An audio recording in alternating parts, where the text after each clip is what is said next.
everybody. I'm Jay. He's Maddie. This is Yankee and the Brit Sports Talk. And today, the Week 15 preview. And Maddie, there's some weird stats coming out today. 75 plus players on COVID lists. 16 Browns alone. But before we get to all that, you guys, I know you love football and you want more. So go on to Facebook and check out Savage Football Memes. You'll love it. If you haven't checked them out already, then you're really missing out. They've been supporting us by letting us put our videos on there. So you better go check them out as well. Support us and support them by supporting us. You know? Yes, because we are firm believers. If you support us, we will definitely support you because we appreciate it. But, Maddie, let's just start with your Cowboys. It's kind of, I don't think they're going to have a problem winning it, but it's a big game for them on the fact that where they're sitting, they can clinch some shit. It's a divisional game, and the pressure comes on because they should win. I'm picking the Cowboys, but I seen something yesterday that really made me take pause. I think I might even seen a tweet from Skip Baseless, but it was something to the fact that Dak is 23rd in QBR and 8 touchdowns to 6 interceptions since coming back from his calf injury. Yeah, I've been saying it on the podcast for the past 3 weeks. Like, I'm worried about Dak. Like, he doesn't look right. It's not that I'm worried about him in terms of losing his games, but he's not going to win his games either, the way that he's kind of playing. The interception thing, I'm not entirely sure how much I know he's thrown like quite a few interceptions and stuff, but I'm not totally sure. I think that could be more the offense clicking again. Like, those wide receivers haven't played really this year. Like, I think everybody's kind of coming back from injury and we'll all start to get that clicking. I'm just worried he's not the taking off and running part of his game. That's dead. Like, he just isn't using that this year. And he used to be like, not like if you played him, if you had Dak Prescott 10 years before, he would have been considered a dual threat quarterback like the past few seasons before he broke his calf. He's not, I wouldn't say he's like a dual threat right now, but he used to be a dual threat quarterback before he broke his calf. He could take off and run, and he was a decent part of our running game with those RPOs and scrambling out the pocket when the play breaks down, and he just doesn't have that ability at the minute. Which takes away quite a lot from his game. And yeah, he isn't throwing the ball. He's high on a lot of his throws, which worries me, or he's low on a lot of his throws. Like, he's not really hitting the target, and you've got to think that could be a mechanics thing coming back from the calf.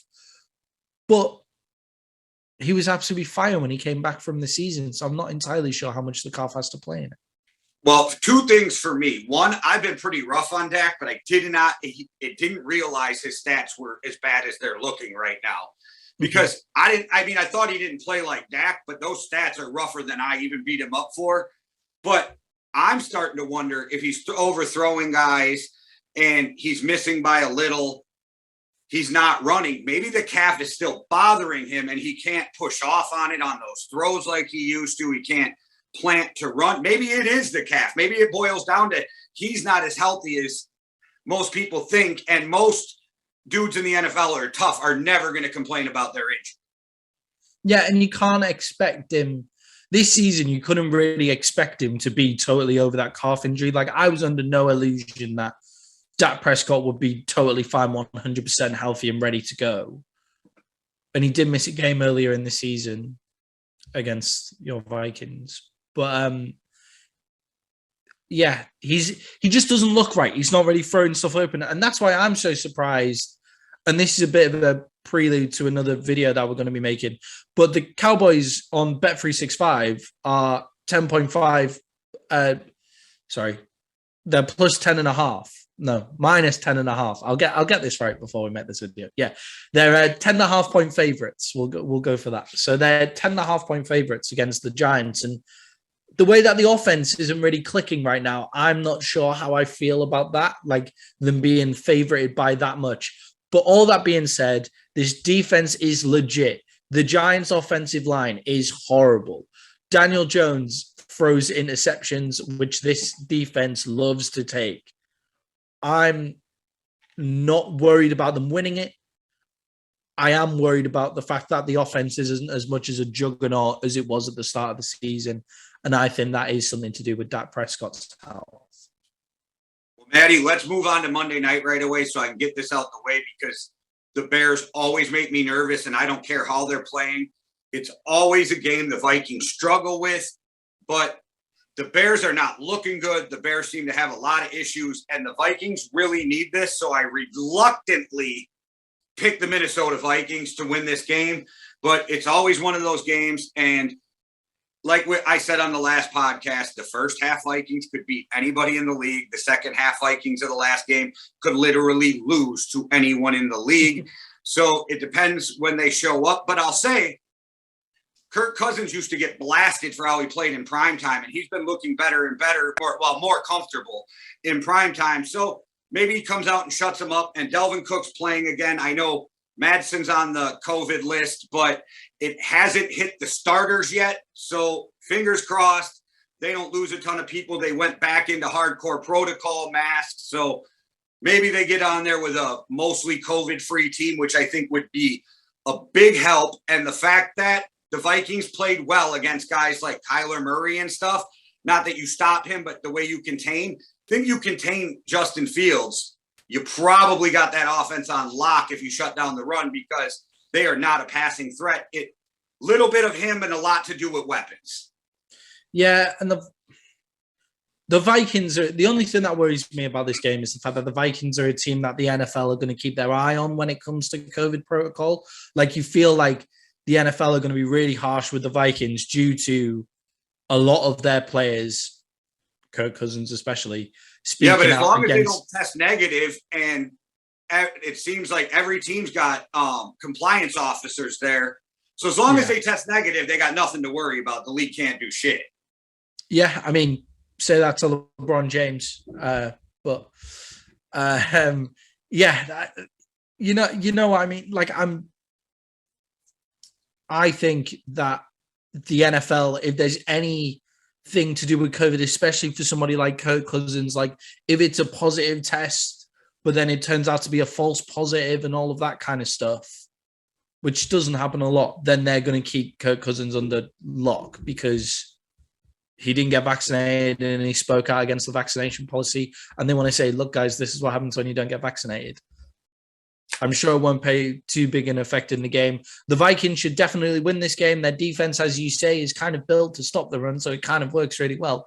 Because the Bears don't have a lot of weapons outside, they're not going to expose people like Breland and your cornerbacks and those kind of people. So I feel like the Vikings are kind of built to contain the Bears, and they have a good enough offense to beat anybody, including the Bears. And just to clarify, the false positive rule only applies to vaccinated players anyway. If you're not vaccinated and you test positive, it doesn't matter. It's 10 days. Yeah, exactly. That's what I mean. Like, so I'm just saying, outside of the rules they already have, there's nothing the league can do. But I'm interested to see what happens. I don't know what they're going to do, but the league is meeting today, owners and then the NFLPA, to try to figure out what to do because they're having so many. So I wonder if they change it at all. Do they stricken up or get stricter? I'm not sure. I guess we'll find out within the next couple of days. Could affect all of our picks, though, on this whole board because of COVID. You know what I mean? We don't know. Week. I mean, it's only Wednesday. We don't know by Sunday how many guys test positive or how this goes. We'll wait and see. I'm wondering if they had another big bad batch of false positives, like you said, though. Like, I'm not sure because that's a lot of players since Monday, 75 plus this morning. It's crazy. I mean, there could be a lot of movement in the free agent market when it comes to your fantasy football teams this week, everyone. Yeah, the Vikings just took some running back off of somebody's practice squad. I don't remember who, but yeah. They just so everybody's preparing for different scenarios right now. The teams with the best backup quarterbacks are in the best positions, though, because in case you lose your guy, you got to have somebody come in. All right, on to a game with two really good quarterbacks. Thursday night football, Chiefs Chargers. I think it should be a pretty good game, but like I said on the last podcast, I truly believe the Chiefs are back. The Chiefs win this game, and the Chargers are still in this rebuild mode, which is fine because they're showing a lot of progress. I even think they probably make the playoffs this year, which is a rough AFC, but I think they have their hands full with a Chiefs team that looks like they're back. Moving on to another prelude of another video that we're going to be making, the power rankings. I'm agreeing with you that the Chiefs are back. But at the start of the season, I highlighted this game as like, oh, this could be a game where things could get out of hand for the Chiefs. It could be a difficult one. And the Chargers have shown me nothing that would have made me believe that now. I always forget this guy's name. I always go to call him Chandler Jones, but that's the one at the Cardinals. Chris Jones, defensive tackle for the Kansas City Chiefs. He is out on COVID protocol, and he is the spearhead as their defense. And as their defense has improved, it's had a lot to do with Chris Jones getting better and better and better and playing defensive tackle. On top of that, this Chargers offensive line looks pretty good.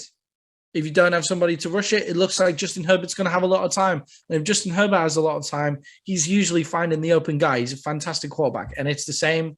I know on the other side of the pitch is Mahomes, who's just put down, 48 points against the Raiders. So obviously this is an upset pick. Don't get me wrong.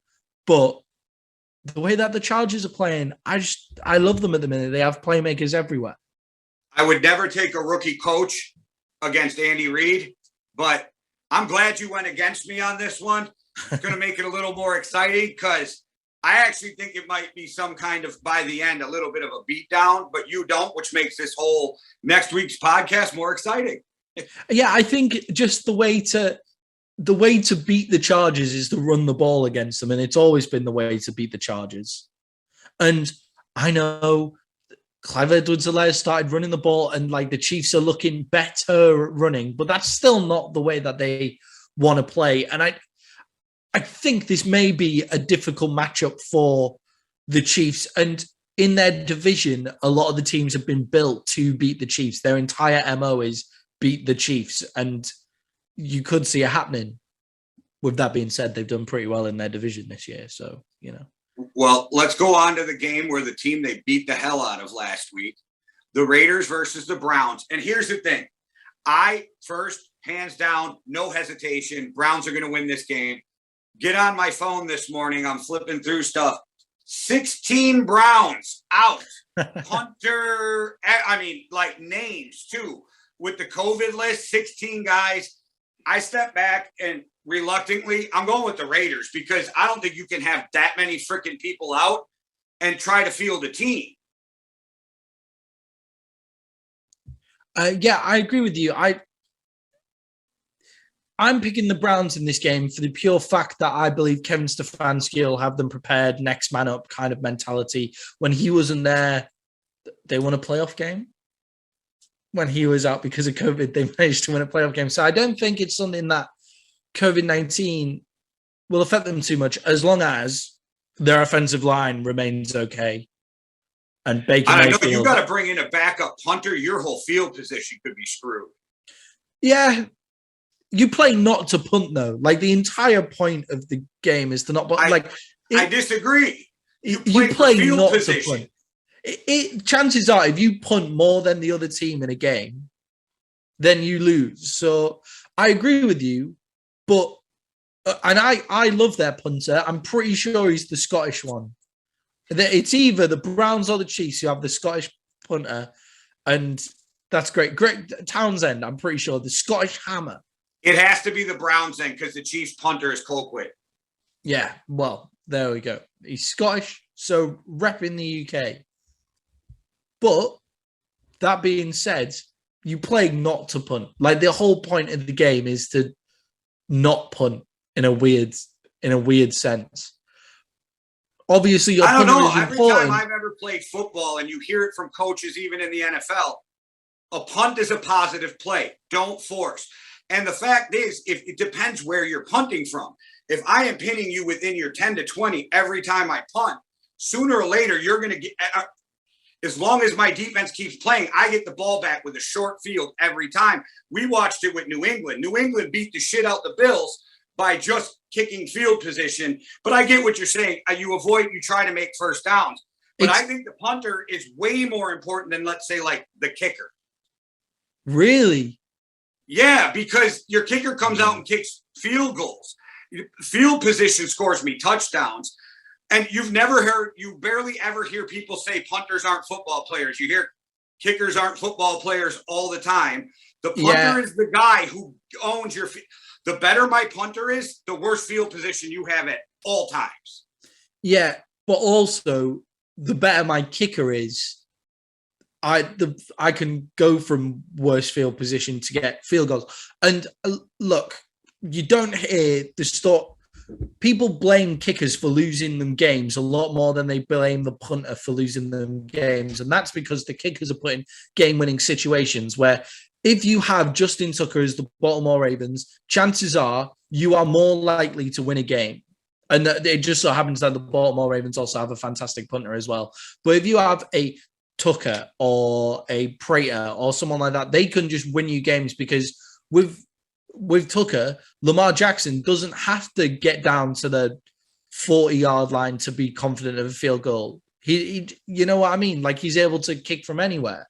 And well, good luck getting into field goal range from inside your 5.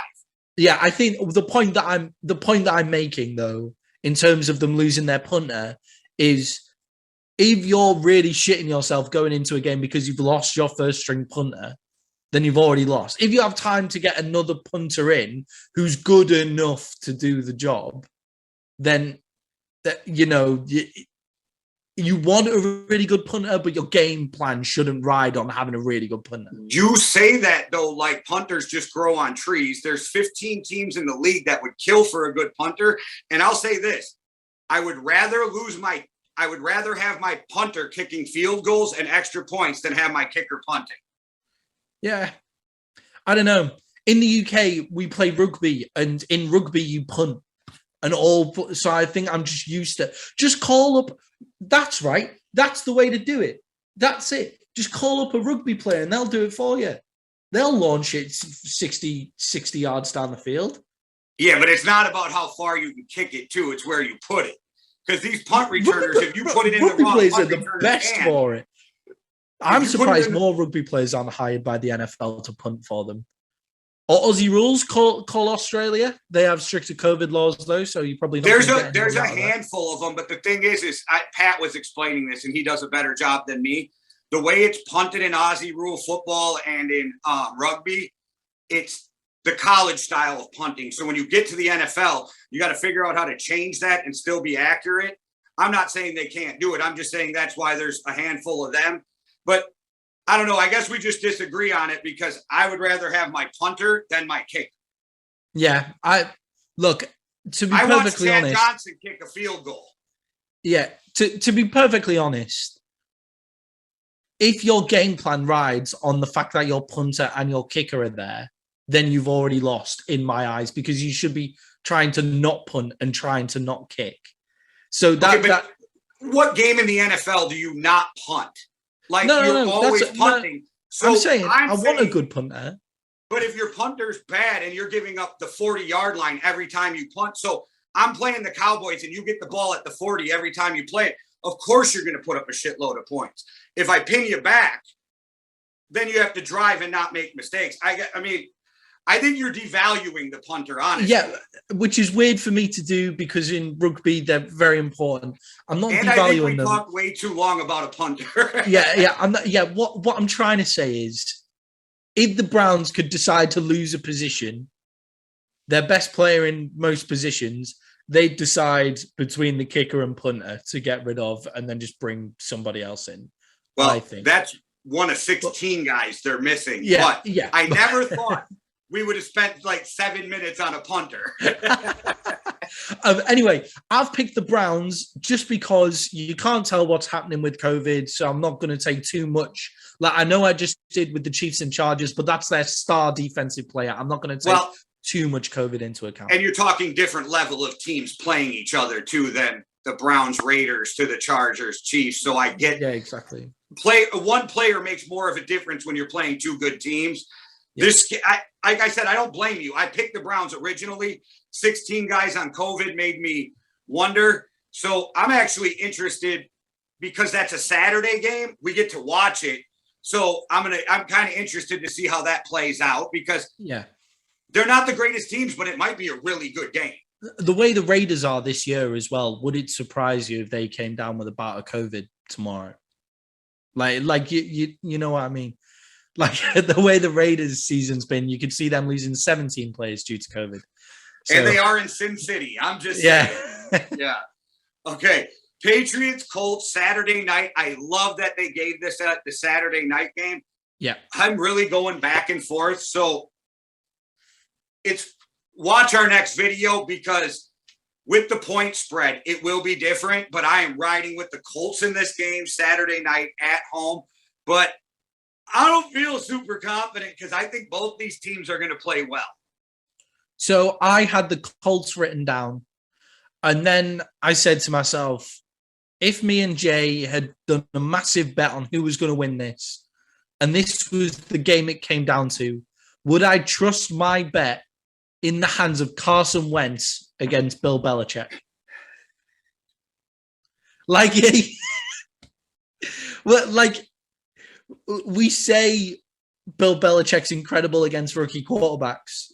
And Carson Wentz sometimes he's elite, like top 10. And then sometimes he goes to the mind of a rookie quarterback and is throwing interceptions all over the place. So do I trust Carson Wentz against Bill Belichick with whatever we would put a bet on? No, probably not. This is why we are good together, because I looked at this, and as I'm going back and forth, one of the thoughts in my head were, it was Frank Reich's offense that beat them in the Super Bowl. That's really good. So there's these weird things. Like, I get what you're saying, though. I never bet against Belichick. And like I said, with the point spread, check it out. It's going to be a different answer. And this just might be my true on Wisconsin love for Jonathan Taylor, but I'm going to just ride with the Colts in this one. It's going to be a great Saturday night game. That makes a lot of sense. Like, Frank Reich didn't have Jonathan Taylor. But then Belichick didn't have Johnny Smith. And Hunter Henry, if he's back, he's been playing well this year. Scored a touchdown in a lot of games. I think 8 of them or something. So but he doesn't have, like, Bill Belichick didn't have Judon. You know, like, there's a lot. No, I get it. I'm just saying, like, it's like that's a really difficult game to pick. And I just decided that I don't trust Carson Wentz, and I probably never will. So I'm gonna. That's the way it's gonna go. But the Colts are built to kind of beat them. They look a good chance of beating them. Well, yeah, they've been building to play the Patriots since Manning was there. So you know what I mean? On to a game I bet we agree on. Titans at the Steelers. I think the Titans beat the Steelers because I just watched the Steelers play, and I just watched the Vikings open up freaking holes that you could have literally drove cars through. Yeah, this is a Titans win for me. They're kind of built to beat a team like the Steelers, who I don't really know what the Steelers are at the minute, but they're not good. like lots of people are saying, "Oh, the Steelers have this, the Steelers have that," and I'm sat there just like, yeah, but where is it? Like, I haven't seen it this year. Like, even in the games that they've won, they haven't like really looked good. Titans win this one for me. Well, let's just move on because I think that's pretty easy for all of us to pick, and now we'll all be wrong. But Bills or Panthers at the Bills. I'm picking the Bills, but again, another one to check out for the betting lines, guys. And I'll give you some reasons why that's different on the next one. But I'm riding with the Bills to make a rebound in this game. They're a 10-point favorite and they can't run. It's surreal, isn't it? But so the Bills, I really like the Bills. I'm backing them to win. Josh Allen will just have to run for 100 yards again if they need to run the ball. They nearly beat the Buccaneers, and the Buccaneers are way better than the Panthers. And the offense isn't going to have to even be that good because the way Cam Newton's thrown up dimes, this Bills defense is going to have a field day. Yeah, and I don't know. Did they announce who's even starting? That's kind of the thing. And I don't care which one of the guys start because I don't think Cam's going to light the world on fire. I don't think PJ's going to light the world on fire. So I just don't even know who's starting right now. Yeah, and that's not a good place to be. Yeah, well, that's a Bills win. On to Washington versus the Eagles. And again, I think Jalen Hurts is starting, but I'm not sure. But either way, after just the beating some of those guys took in Washington this last week, I mean, like physically a beating, fly, Eagles, fly. Yeah. I'm picking the Eagles in this one, basically because if the Eagles win and the Cowboys win, we clinch the NFC East. Hey, the Vikings, it helps the Vikings too. Because it helps the Vikings a lot. Eagles win, then the Vikings are the 7th seed. But yeah. And it's that Washington offense didn't look like it had anything apart from one special throw by Taylor Heineke, who he comes out with that sometimes. And honestly, I thought of this line after the podcast last week. I'm really upset about it that I didn't say it at the time, but I'm going to say it now. Right. If Gardner Minshew plays instead of Jalen Hurts, then we have 3 Ryan Fitzpatricks in our division, including Ryan Fitzpatrick. We have Gardner Minshew, Taylor Heineke, and Ryan Fitzpatrick. We've got all of them. We've got the cluster of that Ryan Fitzpatrick style player where sometimes it's genius and it looks great, and all your fan base absolutely loves him. Yeah, is it magic sometimes or it just tragic? looks horrible. Yeah, sometimes it just looks horrible. Jalen Hurts has been a consistently good player for them, and he's a playmaker. And against this defense, it kind of helps to have playmakers. Like they're a defense that they do all the stuff right. They're missing that special little thing that'll stop you if you have playmakers. So just use your playmaker, who is Jalen Hurts. Like Gardner Minshew's fine, but Jalen Hurts makes the play that wins you the game. The Eagles to beat Washington in this one, yeah. All right, I know there's more than just 2 teams in this battle, but on to the next game. That is a battle for the number 1 pick, the Texans versus the Jags. I think the Texans win this game. I think they win it easily. I think both teams, we've talked about this before, they have stuff they're trying to build. I think actually after watching the Texans this year, I think they have a little more than we gave them credit for. I know they're starting Davis Mills, don't get me wrong, but I think the Jags have so much inner turmoil, and there's not a lot of love for their head coach right now, so I don't see a rallying cry. I think the Texans win this game.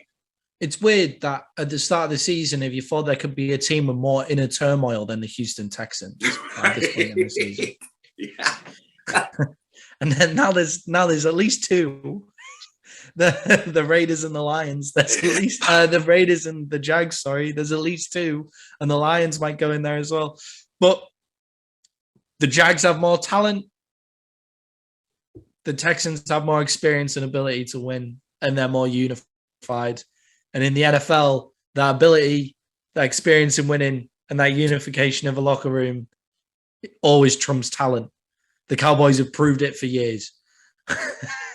So I'm picking the Texans over the Jaguars for this one. I won't be watching that game. No. I won't be watching it. Nope. I'll get it from the highlights unless it ends up being some barn burner awesome game. Then I'll go watch the 45-minute. But possibly. I would have to hear that it was just this amazing shootout between Davis Mills and Trevor Lawrence, and you know what I mean? And You know what? I'm not going to lie. I might watch the 15-minute version because I'm a Davis Mills fan, and I just like to see how he played. But if I see the stat line and he's got 3 interceptions, I'm not even turning that on.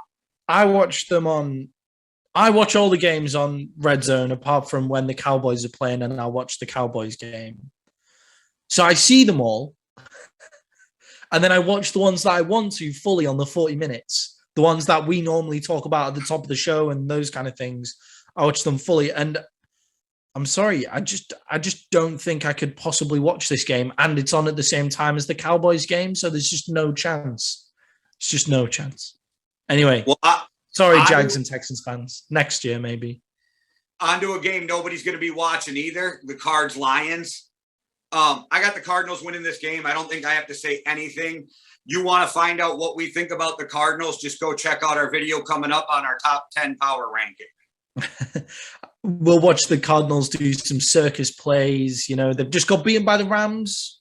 Big win. We haven't covered that because it happened after we recorded the video, but huge win by the Rams. They look like what the Rams are meant to look like. And look, you're going to have a couple of those games in a season, especially with the way that the Cardinals are. Like, they're not this mega team put together of experienced stars and stuff. Like, they're a fast-playing young team, and sometimes that just doesn't click. And the Rams are a more X's and O's experienced kind of team, and they just played a really good game against them, which means the Lions get to face the wrath of the Cardinals, and Kyler Murray's going to do some circus shit, probably. I wouldn't be surprised if you see Colt McCoy in there halfway through the fourth quarter. Well, let's go on to the Jets-Dolphins. The Dolphins, this is their last win of the year. They don't win another game after this. They have a rough schedule coming up. Yep. They better get out there and get this win because it's their last win of the year. Yeah, possibly the most improved team from the start of the season to where they are now, the Miami Dolphins. I like, what happened to them? What happened to them at the start of the season? Like, they gave up so many wins. They would have been such a different conversation if they just started playing like this at the very start. And it could be to do with Tua only had half a season. It could be to do with Brian Flores rubbed a few people up the wrong way, and now something's happened, and they're all back on the same page again. Like, remember the Titans style dressing room brawl shit where everybody gets on the same page from just hashing it out, you know, could be that kind of thing. But the Dolphins are definitely going to win this game. And, you know, like, when you have a defense like they should do under Brian Flores and you have a quarterback who isn't going to lose you a game, they could get another win. But it is a difficult schedule coming up. The Jets are another team that are just vying for that number one pick. I'm not sure what they'll do with it because whoever they seem to pick just turns to shit. But okay, this is pre-looking into the draft prospects. Just go with the left tackle, dude. Just yeah. So I had to look because I couldn't remember, but I knew it was rough. So after this weekend, the Dolphins finished with the Saints, Titans, and Patriots. You could see them beating the Saints, though. I can't because I just think the Dolphins defense, Kamara's going to be back. They're just going to run the shit out of Taysom Hill. I think they're going to get pounded. But you're right. That would be the least shocking of the three games if they pulled it off. And then is Patriots home or away? Are they in Miami or New England? I think they're at home. The Patriots have lost there a few years running now, but not running. But they've lost there a couple of times in the past few years. Yeah, they're in Miami, but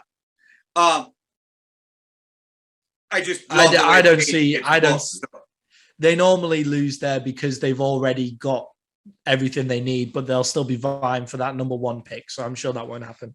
But yeah, the Dolphins are going to win this game due to the fact that they're solid and the Jets are anything but solid. Every time I think not every time. A lot of times when I think you're going to ride with me on a pick, you go the opposite way. So let's see if this is any different. I'm riding with your Cinderella team in this one, though, the Bengals. I think the Bengals go into Denver and win this game. I think that the Broncos beat up on the Lions. They're a decent team. I'm not saying they're bad, but I think the Bengals are a better team. And the fact that they played so shit in the beginning of that game last week and then came back and almost won it. And I want to call out the coaching because why the hell did you take the ball out of Joe Burrow's hand in overtime when he's the one who got you to overtime? But okay, whatever. Yeah, I've got the Bengals winning this game. The thing is, though, the Broncos are kind of the antithesis of the Bengals. So the Bengals can be absolutely anybody they want to if they just showed up. Like, if they showed up week in and week out, they would. The Broncos put in the same performance pretty much every single week, and you either rise to it or you sink below it. And you worry with the Bengals when they come up against a team like the Broncos. And Javonte Williams is an absolute animal running behind them. He's one of my rookies of the year. And if he continues on this pace, when we do our Rookies of the Year awards, final video, whatever, he could be up there in the top 5. But yeah, it's a Bengals win for me. They've got more talent. They've got more to play for. They've got the better leadership, I think. Yeah, Bengals win. All right, on to a game that should have been simple for me, is not. Falcons, 49ers. I really went back and forth. Everything in my head tells me the 49ers should win this game. My gut is telling me the Falcons are going to win this game. I'm taking the Falcons on the road for the upset in San Francisco. Wow. The Falcons are +9 for the 49ers this week. I can't tell you why. There's something in my gut that's telling me that your head's wrong. So you know what? I'm just going to ride with it. Falcons over the Niners. Let's see what happens. I like it. Go with it. Because I had the very same feelings. I think both me and you really don't believe in the 49ers at all. Like, I do not believe that they're a good team. Like, as good as anybody else thinks. I think they're middle of the NFL team. I don't think they're bad, but I don't think they're great. So I think they're a couple of pieces away. Like, they're a couple of pieces away from being good. But they're also a couple of pieces away from being shit. I think Jimmy G is kind of Teddy Bridgewater, and you're only going to go so far with a guy like that. Even though Jimmy G will lose you a game once in a while, not too often, and he has won a game once in a while, but he's that middle of the road, steady quarterback that's just, I don't think he's dynamic, and I think if it wasn't for their running game, they'd be awful this year. Yeah.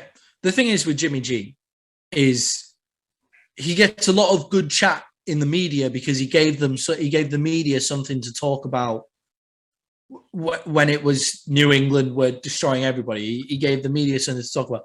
Also, if Jimmy G was fuck ugly, right? If Jimmy G was an ugly guy, he wouldn't be considered as good. That's a good point. He wouldn't be considered as good, right? He's the all-American quarterback. Like, you see them like Justin Herbert, who else? Tom Brady's pretty all right looking. Like, this is getting weird, but anyway, we're not gonna do a top 5 best looking quarterbacks in the NFL unless you say you really want us to. The top 50 best looking people in the NFL. Like, honestly, if that video gets us the female demographic or up to 1,000 views or something, I'm doing it. There you go. All right. Let's do a vote. Everybody in the comments, right? Whether you want us to do a best looking quarterbacks or best looking players in the NFL or some shit like that. Right. Anyway, doesn't matter. And that was weird. That was a weird tangent I took us out on. But yeah, the 49ers, Jimmy G isn't as good as people think he is. And I think it is down to the fact that he just looks like a quarterback. Like, he just looks like a quarterback. With all that said, I don't trust the Falcons one bit. And I'm picking the 49ers just because I agree with you. I could see the Falcons winning this game and really upsetting people, but I don't trust them. So I'm picking the 49ers. It makes sense. My head told me to go with them, but I just went with my gut. I like it. So on to a game that I think probably won't even be close, but whenever you have Russell Wilson, things can stay close. Yeah. I think the Rams are on a roll. I think the Rams just won a huge game without their best corner and maybe the best corner in football. They didn't have their starting tight end, and they still came out and got it done against a really, really good team. Maybe I'm overlooking something, or maybe I'm reading too much into one win, but I feel like this is where they start to get their traction moving into the playoffs. I think the Rams pick up another win and keep the train moving. Yeah, Odell Beckham looked good. Like, Odell Beckham's definitely a weapon in that offense as well. Now it looks like he's out. COVID. Yeah, well, Well, if a defense manages to contain the Arizona Cardinals, it shouldn't have too much problems against the Seahawks, because this year the Seahawks are kind of a budget Cardinals offense, as far as I can see. Penny looks awesome whenever he's not injured, would be my only thing to say about that. But yeah, the Rams should win and probably will win this game. And even if OBJ's out, Jefferson's been playing good for them. Cooper Cup, Higbee back. They'll be fine. Cooper Cup's having a season. Did Sony Michel not give them a burst in that running game? Yeah. I think they're clicking, and that defense is that defense. So I think they're a playoff team, and they have a small chance of even catching that division by the time it's over. I just think the Cardinals are really good, and it's going to take a lot. But the Cardinals with one loss went from 1 to 3 in the standings. Yeah, and that's how close to the top of the NFC. Like if the Cowboys beat them, maybe they don't have the easiest run. They have a much harder run than a lot of the people around them. Like the Cowboys' only difficult game is them, whereas they've got the Rams and they've got their running is the Rams, the Cowboys, like that kind of thing. I just don't see the Seahawks causing them. I don't see the Seahawks causing the Rams a lot of problems really at all. And the Rams last week, the reason that they beat the Cardinals is they played like what we thought the Rams would be. Like that's how they should look. Like that team, when they've put them together that well, that's how they should look when they play. All right, on to the game of the Packers at the Ravens. Listen, if Lamar runs for 100 yards, because they say he's day-to-day, he's going to play, let's not pretend.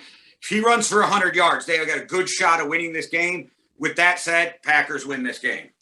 Yeah, the Packers' defense has been absolutely elite all season. I don't think they're going to let Lamar Jackson run for 100 yards, even though it's not really up to you a lot of the time whether Lamar Jackson runs for 100 yards. Right. But it's more up to you this week than it is in most other weeks due to that injury, because that injury is...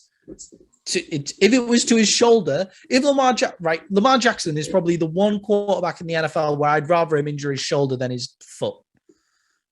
Like, you know what I mean? Like, I'd much rather Lamar Jackson injure his right shoulder and be limited in throwing than limited in running. And didn't he injure his lower half? Wasn't it something to do with that? High ankle sprain. So it's the high part of the ankle. It's not really the ankle. It's that tendons above it. Yeah. The thing that you step with when we call it a step, you guys call it a juke. Yeah, when you do, and Lamar Jackson jukes people out all the time. So is he going to be as freaky? Probably not with a high ankle strain. Yeah, Packers are going to win this one, and I don't really see it as being that close because the Ravens D has been pretty hot and cold all year. Well, on to the last game for us for the week. It's Sunday night, Saints versus the Buccaneers. The Saints have been the Bucs' kryptonite in every regular season game since Tom Brady's been there. So the Saints will lose this game to Tom Brady and the Bucs. The Saints, if they were healthy, would have a really decent opportunity of going against the Bucs, but they're not healthy at all. Like, what have the Saints really got going for them? Unless something weird happens and Taysom Hill runs for 150 yards or something. Yeah. That's the one thing, isn't it? They have their run game going against them, but what is the Tampa Bay defense best at stopping? You know, like, are you trusting Taysom Hill to Hello, Vita Vea. How are you today? Yeah, exactly. You know, yeah, Alvin Kamara is just going to meet a massive Vita Vea in the middle. Taysom Hill is then going to give it a go, and if they're going to try that, let's face it, Taysom Hill probably isn't going to be playing by the end of the game, and they have another injured quarterback. The Bucs are just elite, but I don't see it as being a massive blowout game because the Saints do find a way to keep it close. And they run the ball, so the more you can keep Brady on the sidelines, the less points they can put up. Yeah, and Brady. Playoff Lenny's been running his ass off. Leonard Fournette has been balling. Yeah, he's going crazy. And a little bit too late for your fantasy team, unfortunately. One of them. Yeah, all right. You have them in both. Wow. Yes, I do, because I picked them up on the waiver on both of them in the same week. But we start our playoffs in my other one this week, so hopefully playoff Lenny gives me a big push. Yeah. What time to start with all this COVID shit going around? But anyway. Yeah.